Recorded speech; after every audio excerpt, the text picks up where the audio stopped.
One leash slipping from a hand, and a whole town drowned in the chain reaction of someone else's lie. The dog walker.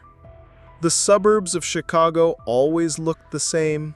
Same roofs, same lawns, same neighbors who loved to comment on other people's lives more than their own. For Nancy, it was just background noise. She was counting coupons on her phone, calculating how many steps it would take to get from one side job dollar to the next bill. Mrs. Wilson lived on the corner of Maple Street. Her house was brick with white columns. Inside, neat rugs and an entire collection of porcelain dogs behind glass, each in its own pose. One sitting, another with a paw raised, a miniature museum of devotion, which she seemed to value more than family photos. In the hallway, Mrs. Wilson greeted Nancy. In one hand, she held a leash, in the other, a cup of tea. "This is a family heirloom," she said, handing over the leash as if it were a medal. "Duke is not just a dog, he's a memory." At that moment, Mrs. Clark passed the fence with her Labrador. She stopped, gave Nancy a long look.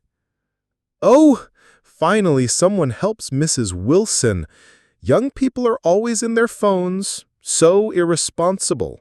My Labrador demands 2 hours of attention a day, but I manage on my own." Nancy pressed her lips together. "By the way, Mrs. Clark pays $3 more," she said toward Mrs. Wilson without looking at the neighbor.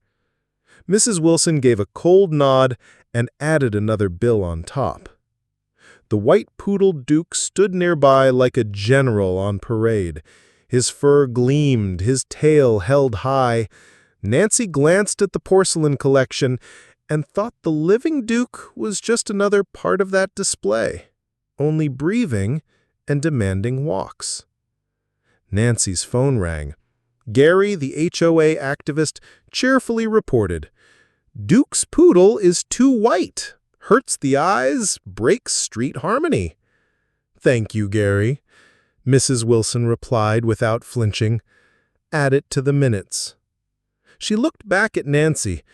"Be careful. Duke gets scared of cars." Nancy led the dog down the steps. Everything looked ordinary. Soft evening, manicured yards. But the leash in her hand felt heavy, as if she were holding not a dog, but a small piece of the entire neighborhood world.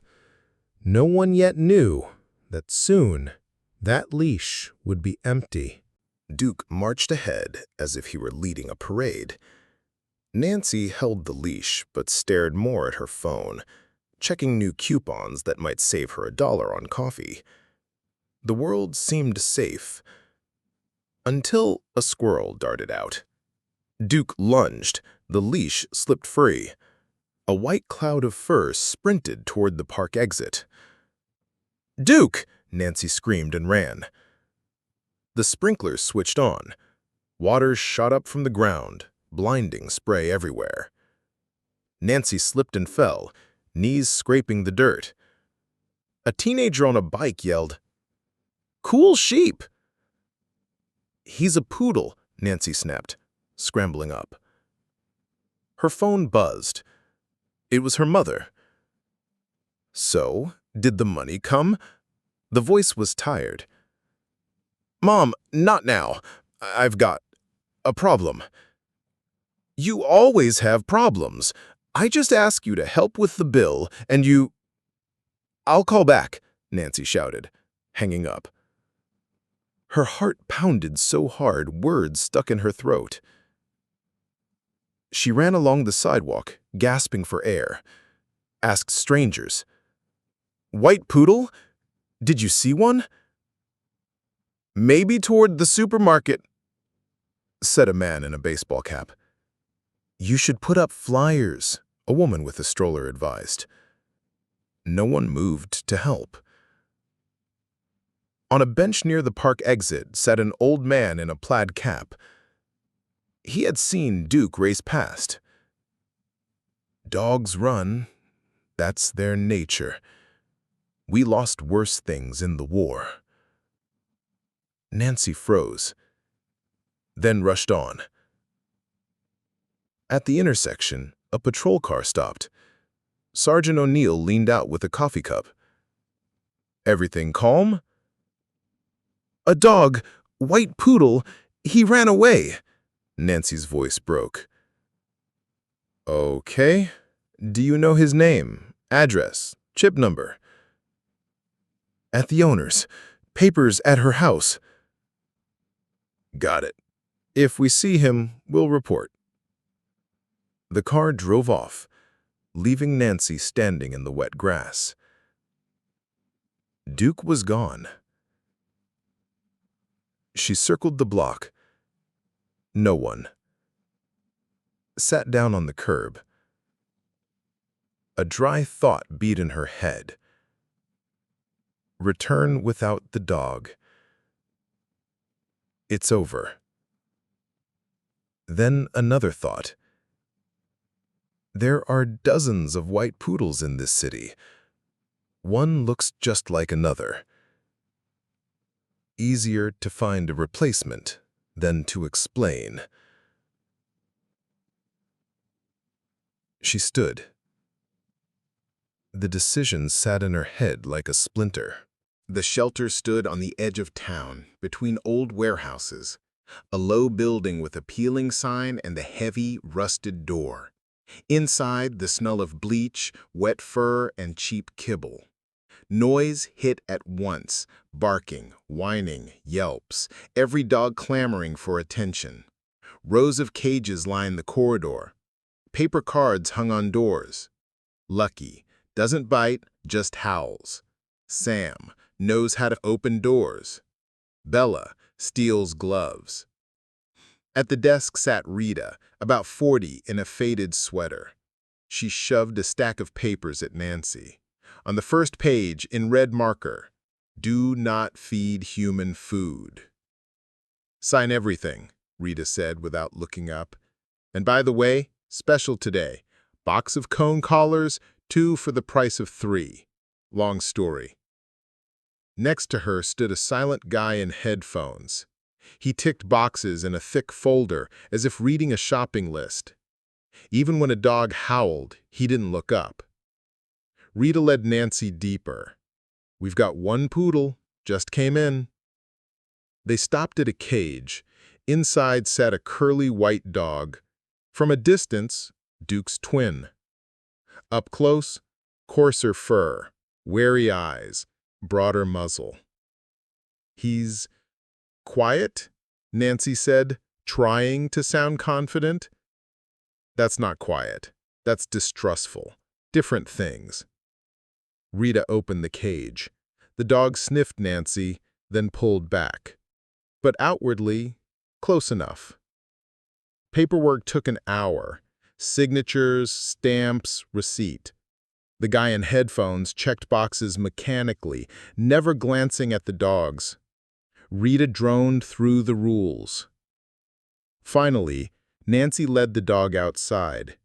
He walked reluctantly, as if sensing the trick. But for her, he was a chance. The walk back stretched endlessly. Every look from strangers felt like interrogation. Nancy repeated to herself, "He looks like him. Looks enough." Mrs. Wilson met them in the hall. Lavender, cold, chandelier light. She bent to stroke the fur. The dog gave a short bark and turned away. "He's acting strange today," Mrs. Wilson said. "Maybe he's tired," Nancy rushed. The owner's gaze lingered a little longer, but no question came. Not yet. Mrs. Wilson lasted 3 days. The dog acted foreign, refused the bowl, shied from the kettle, ignored the bedroom.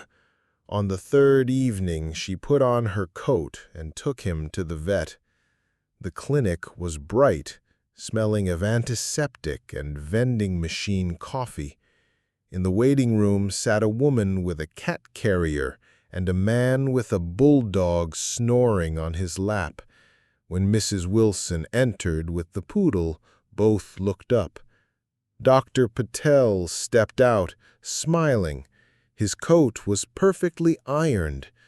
"Let's check the chip, madam," he said ceremoniously, lifting the scanner like a sacred object. He slowly passed it over the dog's neck. The device beeped. "Here we are. Serial number," he said proudly. "Like a car VIN, only safer." Patel pulled out his phone and snapped the scanner's screen. "For the clinic Instagram," he explained. "People like transparency." Whispers filled the room. The cat owner hugged her carrier. The bulldog's owner smirked. "Wrong dog, huh? That's rich." The printer word jammed. "Says press twice," Patel muttered, pressing 3 times. "I always do that. Works every time." Mrs. Wilson fixed him with an icy stare.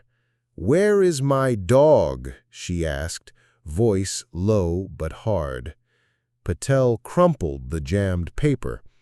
"This one is registered to the city shelter, not to you." Nancy entered, called urgently. She tried to smile. "This is a mistake," she blurted. "The shelter swapped him. I'm a victim too. They're scammers." Words poured like peas, each contradicting the last. The door opened again. Sergeant O'Neill walked in, notebook in one hand, coffee cup in the other. "Save the arguing," he said calmly. "We'll match the chip numbers, then decide." He wrote the data down. The room fell silent, except for the bulldog's snort. Within hours, the story spread. Gary from the HOA retold it at the supermarket. Reporter Ted scribbled notes. Now the whole town knew something was wrong with the poodle. The courtroom looked like a school auditorium. Scratched benches, a coffee machine pouring bitter sludge, a crooked flag on the wall. The judge, a woman with glasses on a chain, looked tired, as if she'd rather nap than hear a poodle case. On the back row sat reporter Ted. His phone on a tripod streamed live to YouTube. "Welcome, friends. Today, the most scandalous poodle trial. Stay till the end. It'll get hot." Nancy was called to testify. The prosecutor began. "What time did you take the dog out?" 6 or maybe 7? Nancy hesitated. "And when did you return?" "A little later, about an hour." "Exactly an hour, or approximately exact?" Even the jurors laughed. Then Mrs. Wilson took the stand. She brought a thick photo album. Opened to a wedding photo, next to it Duke in a little hat. Next page, a portrait of her late husband. Beside it, Duke in a Santa suit. The room murmured. "This dog was part of my family," she said, her voice trembling. The shelter's lawyer rose, spread out papers, and read the chip registry instructions. Step 1, turn on scanner. Step 2, hold to neck. Step 3, record number. He read like dictating a cupcake recipe. The room nodded without understanding. Finally, Sergeant O'Neill testified. He spoke evenly, like reading a report. The dog was found roadside, 2 blocks from the park. Time 1942. Chip confirmed. This is Duke. Silence. The judge delivered the verdict. The young woman must compensate the shelter for defamation and Mrs. Wilson for emotional damages. Facts. Dates. Sums. Nancy lowered her head. She knew she had no money. On Ted's live stream, comments flashed. "Dogs are more honest than people. Someone's gonna pay big." Court adjourned. For Nancy, Everything was only beginning to collapse. After court, the town lived as if nothing special happened, but consequences leaked everywhere. The shelter, though it won, shut down. Sponsors dropped one after another. A businessman wrote curtly, "Cannot collaborate, reputation risk." PetMart tried to seize the moment with a promotion, "Buy food, get cat free." Ads blasted on the radio with upbeat jingles. In reality, chaos reigned. Too few cages, customers spooked by rumors. Within a week, it ended, leaving only a couple of miserable kittens abandoned in the parking lot. More dogs wandered the streets. They lingered near schools, sat by shops. Gary from the HOA photographed piles, measuring distances from curbs with a tape. At meetings, he demanded it be added to the record, violation of order. Neighbors argued in the group chat. The thread looked like a sports match. Margaret said the shelter's guilty, 100%. Gary said the girl's lying, obvious. Tom said the dog's the real victim. Ellen said, "Like if you're for shutting down shelters." Anonymous said, "Sorry, walking," and posted a gif of a running poodle. Tom said, "Not funny." Gary said, "Score 2-1 in Nancy's favor." Messages flew for hours, as if this were a game, not someone's ruin. O'Neill suggested a simple plan. List the animals, place them with families, involve nearby districts. He said, "Let's do this humanely." But links to bylaws and "not our jurisdiction" drowned him out. Nancy vanished. Some said she left town, others that creditors chased her. Mrs. Wilson still walked each evening with an empty leash. Life went on. PetMart advertised more food sales. The chat kept debating the poodle. Dogs roamed uncounted. And everyone knew. It all began with one walk and an empty leash. In winter, Maple Street looked like a leftover set piece. Snowdrifts lay in neat blocks, sidewalks empty. The park was silent, swings frozen in ice, a rusted swing set closed sign hanging on a chain, benches buried. No children, no walkers. Emptiness stung the eye. The shelter was boarded up, windows covered with plywood, a rusty chain on the gate. Wind chased a plastic bag around the yard. Time had stopped there. Mrs. Wilson still went to the park. In her hand, the empty leash. She sat on a bench for hours, staring down the path where Duke once ran. Neighbors passed, quickening their steps. Nothing to say. The local paper once ran a Pet of the Week column. A cat in a hive, a dog rescued by volunteers. Now only archived photos recycled again and again. A small column turned into a mute reminder. No new stories left. On the playground hung a fresh HOA sign. No dogs allowed. Beneath it lay untouched snow. O'Neill's voice lingered somewhere, steady, flat. The numbers match. People don't always do. No grand finale, no drama. It ended quietly, as if by itself. And so it did.